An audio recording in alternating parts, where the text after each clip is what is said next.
بسم اللہ الرحمن الرحیم الحمد للہ رب العالمین وصلی اللہ علی نبینا محمد وعلی آلہ واصحابہ اجمعین۔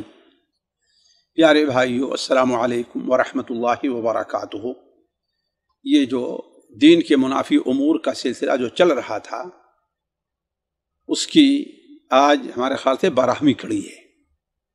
ایک مجلس مقدمہ کے طور پر تھی اور 10 مجلسیں دین کے 10 وہ بنیادی امور، حالانکہ اس سے پہلے ہم نے کہا تھا کہ بہت ہیں وہ، لیکن یہ اولاً یہ 10 ایسے ہیں کہ یہ 10 اولاً لوگوں میں بکثرت پائے جاتے ہیں، ثانیت یہ ایک بنیادی حیثیت رکھتے ہیں۔ تو آج کی جو مجلس ہے بطور خاتمے کے ہے، چند باتوں پر تنبیہ ہے، جن میں سے بعض طرف شیخ محمد عبد الوہاب رحمہ اللہ نے توجہ بھی دلائی ہے۔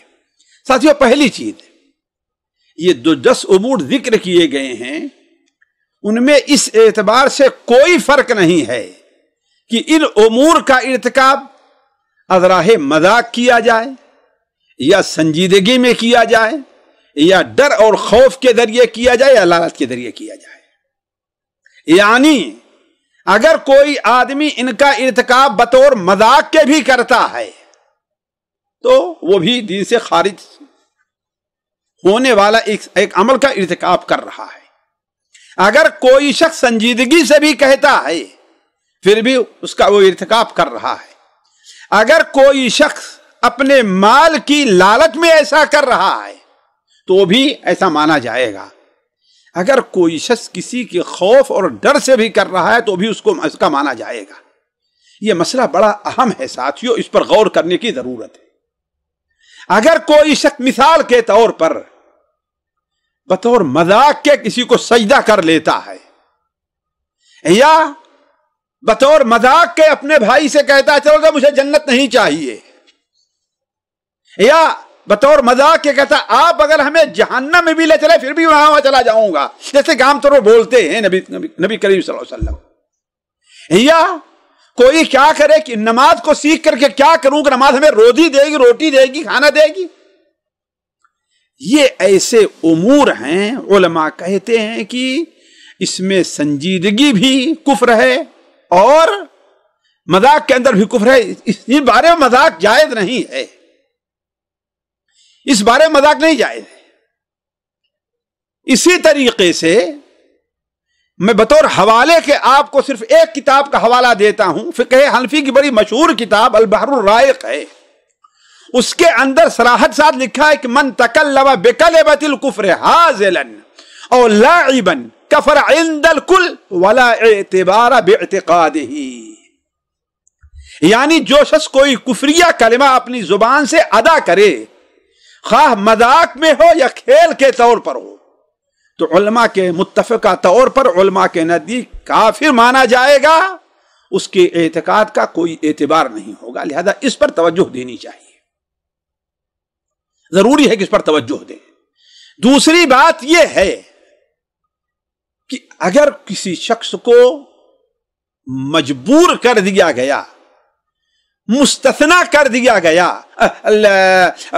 اس پر زور دیا گیا، جان کی دھمکی دی گئی، تو وہ شخص اس سے مستثنا ہوگا۔ لیکن یہ بات واضح رہے کہ ہر قسم کا ڈر اور خوف کسی عمل کفر یا کلمہ کفر کے ادا کرنے کے لیے جو ہے یہ کافی نہیں ہے۔ مثال کے طور پر کوئی شخص، اسے دھمکی دی گئی کہ تم یہ کام کرو ورنہ تمہیں یہاں سے بے دخل کر دیا جائے گا، تو ٹھیک ہے، وہ کام وہ کرنے لگا، جبکہ وہ کلمہ کفر تھا، اپنی جان کو بچانے کے لیے، اور وہیں پر رہ بھی رہا ہے، اسی پر راضی ہو گیا۔ کیا کریں، ہمیں نہیں رہنے دیتے، نماز نہیں پڑھنے دیتے، توحید پر نہیں رہنے دیتے، تو ہم مجبور ہیں، کیا کریں، ہم انہی کے ساتھ ہم بھی مل جایا کرتے ہیں۔ تو اس طریقے سے بھی انسان کافر ہو جاتا ہے۔ لیکن اگر وہ دل سے اس پر راضی نہ ہو، صرف ظاہر میں ایسا کر رہا ہے اور اس سے چھٹکارا کے لیے کوشاں ہے، اور چاہے اسے اپنا مال چھوڑ دینا پڑے، جائیداد چھوڑ دینا پڑے، سب کچھ، اس علاقے سے اس جگہ سے بھاگ کر کے نکل جانا چاہتا ہے یا انتظار میں ہے کہ کوئی ہمیں چھڑانے آ جائے گا تو اس پر یہ حکم نہیں لگے گا. اس کو سمجھنے کی ضرورت ہے. اس لیے جہاں یہ کہا گیا ہے اللہ تعالی فرمایا کہ من کفر باللہ من بعد ایمانہ الا من اکرہ وقلبہ مطمئن بالایمان، جو شخص ایمان لانے کے بعد کفر کرے وہ اگر مجبور کیا گیا ہو اور دل اس کا ایمان پر مطمئن ہو تب تو خیر، یعنی وہ کافر نہیں ہوگا. ورنہ جس نے دل کی رضا مندی سے کفر کو قبول کیا، یعنی بظاہر دباؤ ہے لیکن دل اس کے اوپر اب راضی ہو گیا، کیا کریں. جیسے ہم فرق سمجھے بسا اوقات یہ ہوتا ہے کہ آپ وہ کام کرنا نہیں چاہتے ہیں لیکن اب دیکھیں سارے لوگ کر رہے ہیں تو کیا کریں بھائی، چلو ٹھیک ہے ہم بھی آپ کے لوگوں کے ساتھ ہیں. یہ مسئلہ نہیں ہے کفر کے بارے میں. اگر کوئی انسان رضا مندی سے کفر کرتا ہے تو اس پر اللہ تعالیٰ کا غضب ہے، جیسا کہ آیت کے بیان فرمایا گیا ہے. تو کہنے کا مطلب یہ ہے کہ ایک صورت اس کی مستثنا ہے. کون سی؟ کہ کسی انسان کو جان کا خطرہ ہو تو وہ اپنی جان بچانے کے لیے صرف زبان سے کلمہ کفر ادا کر سکتا ہے. شرط یہ ہے کہ اس کا دل اپنے عقیدے پر پختہ اور مطمئن ہو. تو یہ پہلی چیز ہے، یعنی خوف کا مفہوم سمجھا جائے، خوف کا معنی سمجھا جائے. اسی لیے مکہ کے وہ لوگ جو ہجرت کر سکتے تھے اور مکہ کے لوگوں نے انہیں ہجرت نہیں کرنے دیا، وہاں پر کفر پر رہے، وہ لوگ غزوہ بدر میں نہ چاہتے ہوئے بھی آئے تھے اور قتل ہوئے تھے، تو اللہ نے ان کا ٹھکانہ جہنم بتایا ہے. یہ سمجھنا چاہیے کہ ہاں دل کے اطمینان، رضا مندی اور بغیر رضا مندی کے. دوسری بات یہ ہے، یہ جو اسلام کے منافی امور آپ کے سامنے رکھے گئے ہیں وہ یقیناً اسلام خارج کر دینے والے ہیں اور ان کے ارتکاب سے بندہ کافر ہو جاتا ہے. لیکن اس کا یہ معنی قطعاً نہیں ہے کہ ہم اگر کسی کو ان امور میں سے کسی کا مرتکب پائیں تو اس کے کافر ہونے کا حکم لگا دیں اور اس کے ساتھ وہ معاملات کریں جو ایک کافر کے ساتھ کیے جاتے ہیں. ان کا ذبیحہ نہ کھائیں، ان کے پیچھے نماز نہ پڑھیں. ایسا ہرگز نہیں، بلکہ اہل سنت کے یہاں کسی عمل کے کفر ہونے اور اس کے عامل کا پر کفر کا حکم لگا دینے میں فرق ہے. اس حقیقت کو مد نظر رکھنا بہت ضروری ہے. اس لیے کہ کسی کو مذہب اسلام سے خارج کر دینا اور خارج ہونے کا حکم لگا دینا یہ بڑی بھاری چیز ہے، بلکہ علماء نے اس کے لیے کچھ شرائط رکھی ہے. مثال میں دیتا ہوں آپ کو، صحیح بخاری اور صحیح مسلم میں وہ قصہ آپ لوگ جو بار بار سنتے اور تقریروں میں بیان کرتے آئے ہیں کہ ایک شخص بڑا گنہگار تھا. جب اس کا انتقال ہونے لگا تو اس نے اپنے بچوں سے کہا کہ قصہ لمبا ہے، مختصر کر رہا ہوں، کہ جب میرا انتقال ہو جائے تو مجھے جلا دینا، راکھ بنا دینا اور میری راکھ کو ہوا میں اڑا دینا، کچھ پانی میں ڈال دینا، اس لیے کہ میں بہت گنہگار ہوں. اللہ تعالیٰ کو اگر میرے اوپر قدرت ہو گئی تو اللہ جتنا مجھے عذاب دے گا کسی اور کو نہیں دے گا. جب اس کا انتقال ہوا بچوں نے اس کے جیسے اس نے کہا تھا ویسے کیا تو اللہ تبارک و تعالیٰ نے ہوا کو حکم دیا، پانی کو حکم دیا کہ ہاں اس کی لاش کو کیا اس کے راکھ کو جمع کریں. پھر اللہ تعالیٰ نے اس کے اندر روح پھونکی اور اس کے بعد فرمایا اے بندہ تم نے ایسے کیوں کیا تھا؟ اس نے کہا اے رب ہم نے صرف تیرے ڈر سے کیا تھا. اللہ نے کہا جاؤ میں تمہیں معاف کر دیتا ہوں.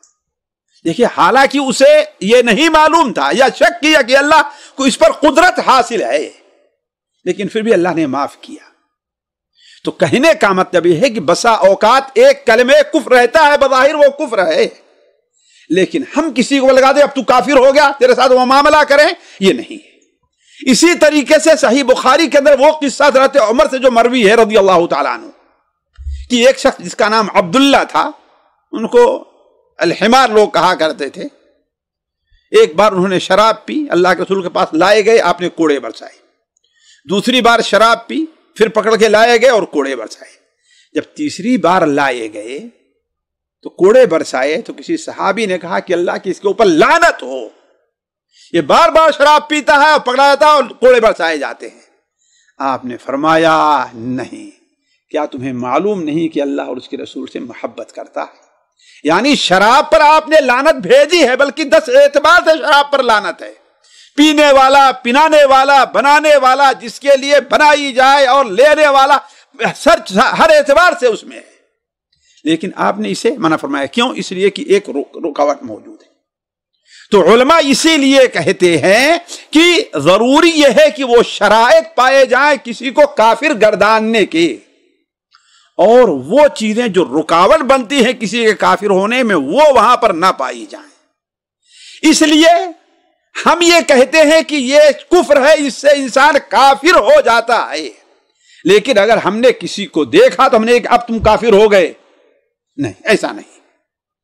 اس لیے اختصار کے ساتھ ہم وہ بات بھی دیکھ لیں کہ آخر علماء نے اس کے لیے کیا شرائط رکھی ہیں. تفصیل کے لیے جانے کا وقت نہیں ہے. پہلی چیز ہے کہ علم ہو، یعنی وہ شخص یہ جانتا ہو کہ یہ چیز اسلام کی بنیاد میں سے ہے اور اس کے ترک سے انسان کافر ہو جائے گا یا اس کے عمل سے انسان کافر ہو جائے گا. دوسری چیز یہ ہے کہ اس کا ارادہ ہو، وہ اس عمل سے ارادہ کیا ہو. بغیر ارادہ کے زبان سے نکل گئی، جیسے اس توبہ کے بارے میں جو قصہ مشہور ہے اللہ نے بیان فرمایا کہ اس شخص نے خوشی میں کیا کہہ دیا تھا، اللہم انت عبدی وانا ربک، اے اللہ تو میرا بندہ ہے. اللہ کلمہ کفر ہے لیکن اس کا ارادہ زبان سے ادا کرنے کا نہیں تھا. تیسری چیز ہے کہ وہ شخص مختار ہو، یعنی اسے کوئی چیز نے مجبور نہ کیا ہو یہ کام کرنے پر، یہ بات کہنے پر، ارادتاً اس نے یہ بات کہی ہو اپنے ارادے سے. پانچویں چیز یہ ہے کہ مانع نہ پایا جائے کوئی جو تکفیر میں، جیسے وہ شخص اللہ تعالیٰ نے جس کو معاف کر دیا وہاں پر معنی تھی کہ ہاں وہ جاہل یا نہیں جانتا تھا، یا اس موقف میں جو خوف لاحق ہوا تو یہ نہیں سمجھ سکا کہ ہاں اللہ تعالیٰ اس پر بھی قادر ہے، وہ اتنا خوف اس کے اوپر اس قدر طاری ہو گیا.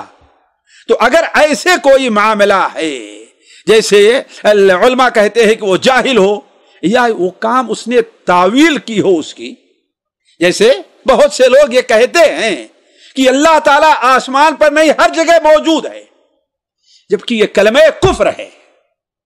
اللہ تعالیٰ فرماتا آمنتم من فی السماء الرحمن علی العرش استوى، اور آپ کہتے ہو ہر جگہ موجود ہے. لیکن یہاں پر وہ تعویل کرتے ہیں.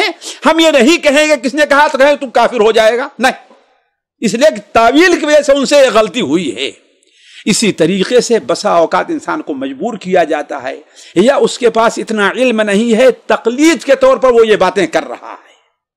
تو ان چیزوں کا بھی سمجھنا ضروری ہے. پانچویں چیز یہ ہے کہ یہ حکم ہر کس و ناکس نہیں لگائے گا.